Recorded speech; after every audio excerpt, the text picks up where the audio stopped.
I absolutely love his YouTube channel, and I really love watching it grow. I'm going to take full credit for that because we brought him on to BlastTheRadio.com, and look at it go now. Chris Fothergill Brown from YouTube.com/That'sRank, trying and talking about foods. What is on your mind today, Chris? Well, a happy Monday to you, John, and I'm going to hit you with a rapid fire to start the week.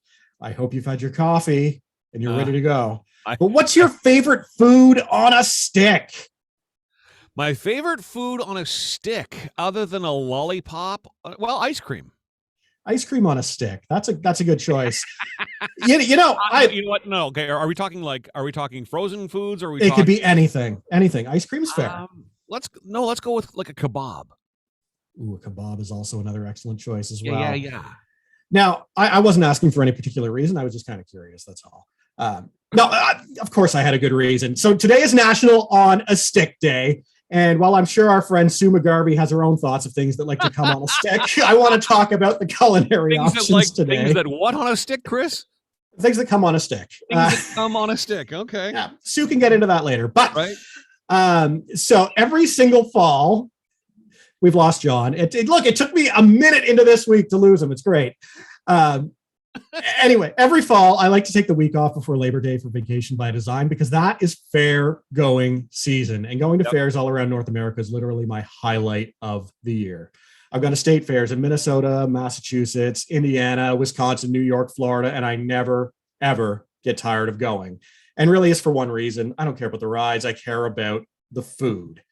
Fairs on a stick. Yeah. Well, fairs are highly competitive and always try to look to wow consumers with the next big breakthrough. And so a lot of them are fried and served on a stick because you're not going to be sitting down when you're at a fair. You need something that's portable and that is not going to get messy. Having been to a ton of fairs, I've probably eaten a ton of calories, and I want to walk you through some of the cooler innovations that I have come across in my time at state fairs. A recent super simplistic one that I had was literally just deep fried Swiss cheese on a stick. The batter was a dense rye bread, and the thing they gave me was the size of an NFL linebacker. It was outstanding, rich, fatty, cheesy, although I do wish they offered smaller sizes because nobody needs to gnaw on anything that's the size of a brick, even if it is a fair. I didn't finish mine. I didn't even come close to finishing it, but it was great, the little bit of it that I had. I think most American food you pick up, if you're taking it out, unless you're cooking it yourself in the States, it's always way more than you need. It is. I think it's meant to be shared, although I don't really understand how to share a brick of cheese with your friends. That's just weird. Come on, everybody. No, it's not. That's where you need a dog. Yeah. Grab a pole, everybody. Yep. One thing I did finish was the dilly dog, and I've actually had it a few times over the years. It is a hollowed out massive dill pickle with a wiener shoved through the middle, dipped in corn dog batter and fried. Stop with the face. I love corn dogs. I love pickles. No brainer. And it's brilliant. All right. If you don't love fried pickles, I can understand why that might not be your thing. I don't like fried pickles. Going back to the kebabs, though, one stand I visit annually in New York and offers all kinds of exotic meat on a stick is a place that offers kebabs like ostrich, kangaroo, shark. At this stage, I think I've sampled nearly everything from the zoo over the years. Personally, I recommend the gator. It tastes like chicken. No, well, then have chicken. Yeah, but it's different chicken. No, it's gator. Right. It's good gator. Now, here's one that you will like. You'll stop at the face. It's cheesecake on a stick is always welcome. And depending where you go, some places do a frozen cheesecake pop dipped in chocolate, whereas others coat it in donut batter and deep fry it, and both are great.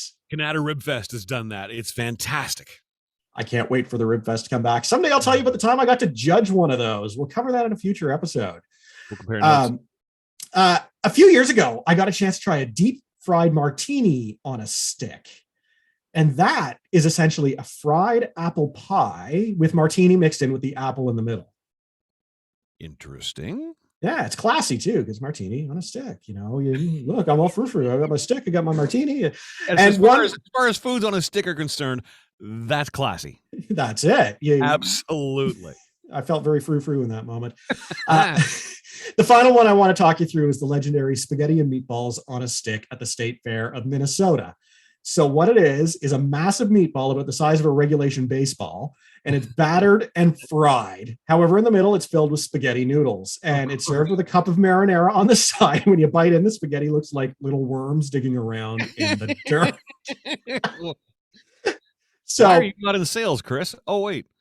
Yeah, that might be why. Anyway, up here in Canada, the fairs are starting to bring in some of this flair, as you talked about. I mean, the Rib Fests have some of those cool things. So if you attend any of the local small fairs, Rib Fest, that type of thing, walk around, see what stands out as unique to you, give it a go. It's fun and part of the experience. And you know what? National on a Stick Day demands that you do it. I never know where the conversation is going to go, Chris. It's always fascinating, and if people want more of this kind of thing, and why wouldn't they? You know what? It's like a train wreck. I can't look away from it. I'm so intrigued by what you do. YouTube.com/That's Rank. Chris Father Gilbrown, thank you as always.